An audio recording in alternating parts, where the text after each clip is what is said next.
365 Days of Horsemanship, day 337. Yeah, nice day today. Let myself have a coffee. Treated myself when I got up after my night shift, which was a super good idea because I feel like I'm still like on the coffee train, which is really nice. I'm gonna sneeze. Excuse me. Yeah, so I managed to make it up for the horses, which is really great. Did a nice walking session with Mia. I really wanted to, like, I've done a couple of sessions where there's been a lot of trotting and cantering, and I just kind of wanted to like reduce the cardio a bit and just like really bring it back down to the walk. And so we basically played with this sort of figure of 8 pattern, more or less, with a kind of like jump combination, but just poles on the ground, and just originally worked on finding some straightness without contact, just on the buckle, actually without using the reins at all initially, just using leg and then stick on the shoulders just to guide if needed, and then did a little bit of work with the contact, and that went really well. Yeah, definitely some key lessons, I think. Firstly, my big focus for me personally in my riding the last few days has been my ankles. So I noticed that, and I have some like old knee injuries, you know, we've all got old injuries, right?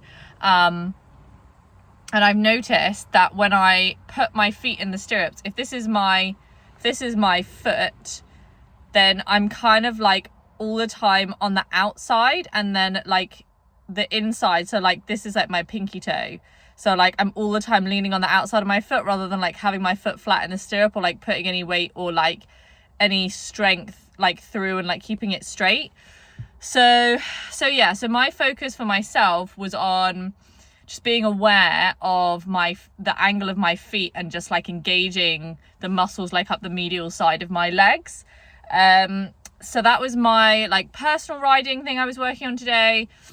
Then it was also to do with like kind of, I've only read the first like chapter of the Centered Riding book by Sally Swift, but it was really interesting. It talked about the sort of building blocks of good riding, or centered riding, as she would call it.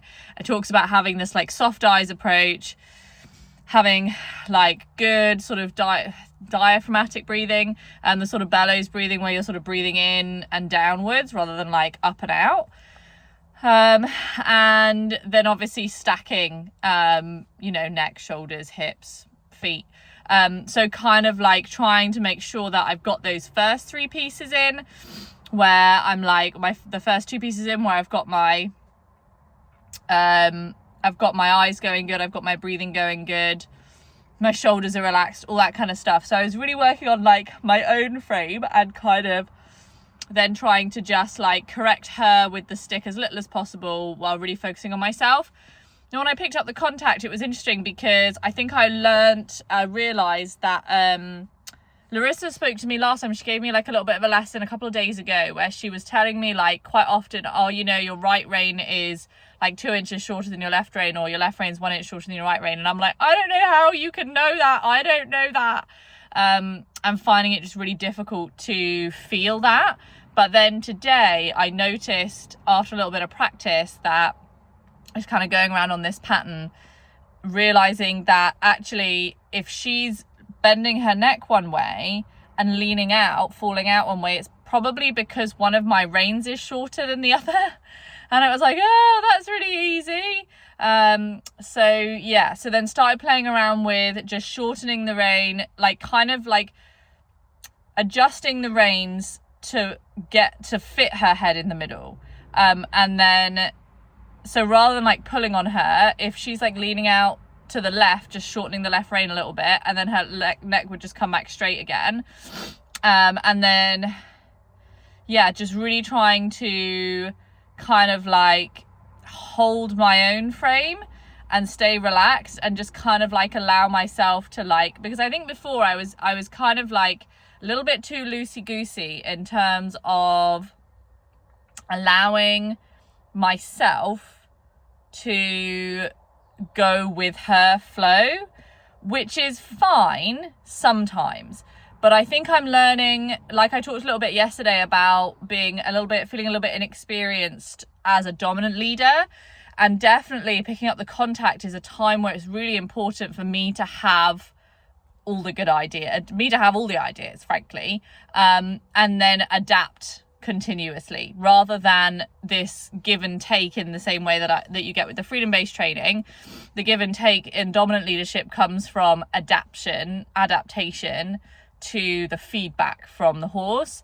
And I think particularly with the contact work, and particularly with Mia, I think actually the more I go with her flow, because her flow doesn't feel very good to her or to me, she just ends up feeling like I'm making really bad decisions because I've put this pressure on, I've picked these reins up. Now her response is, oh God, I need to leave that. And I'm like, okay, let's leave that. And kind of going with her is actually the opposite of being a leader that's going to help her feel better. Instead of being like, oh, okay, right, so I've picked up this pressure. How can I change this pressure to help you feel closer to where you're going to feel comfortable? And I think I always felt really intimidated by contact work because I felt like I didn't really know what I was looking for. And I didn't really know what I was supposed to be feeling, and not knowing the end goal made me feel really lost in terms of making corrections or feeling like I had the right to make decisions. But actually what I found today was I think just realizing that all I need to know is the next best decision from here, from wherever we are. So like today, a lot of the time she was really falling in or out one way or another, and all I need to know is, oh, actually it would be better if we were slightly less twisted to the left. What could I do that's going to help her feel more comfortable being slightly less drifting to the left? And that's a really different mindset from like, I need to push on her to push her back to the right. It's like, actually, how can I set up the frame better so that she can feel comfortable to just sit in the frame? So rather than like pulling the rein back or putting pressure on with the leg that ultimately I'm going to have to take off if I want her to stay in the frame in a sort of like, maintain, get in direction type way. Instead, it's like, okay, I've put this frame in. The result I've got is this frame from Mia.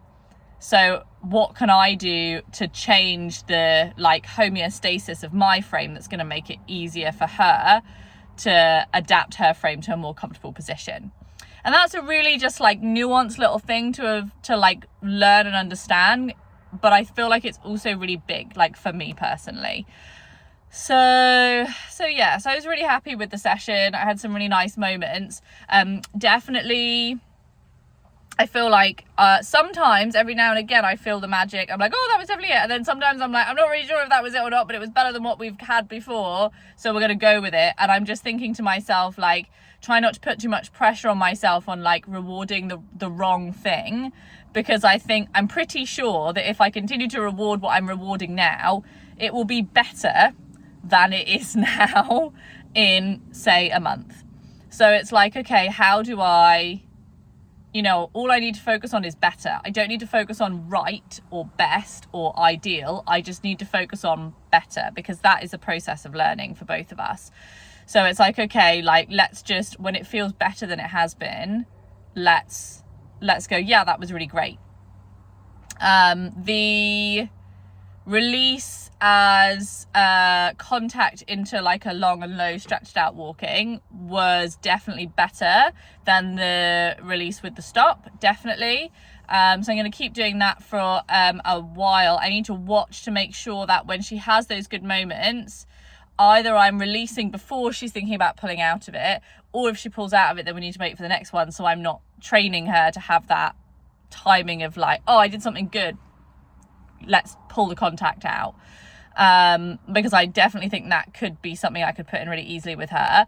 I accidentally did it once today and recognized it, so I'm hoping I'll just be able to like keep myself on it with that.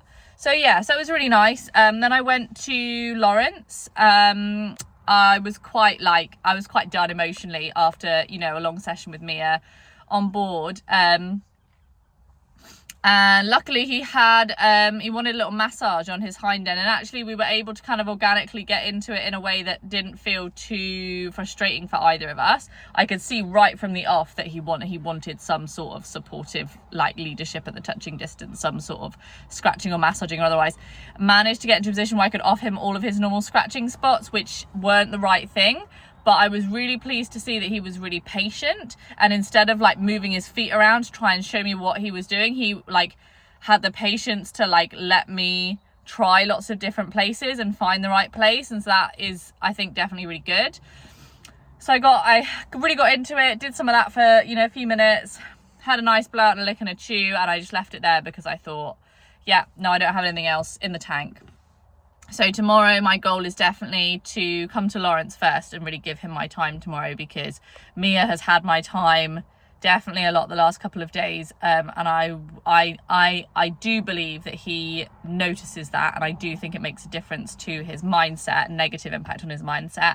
So I just need to make sure I take care of that relationship, and I think Mia will be more than happy to have less from me tomorrow, which is fine. So yes, that'll work quite well. So yeah, feeling good about it. Definitely feeling good about it.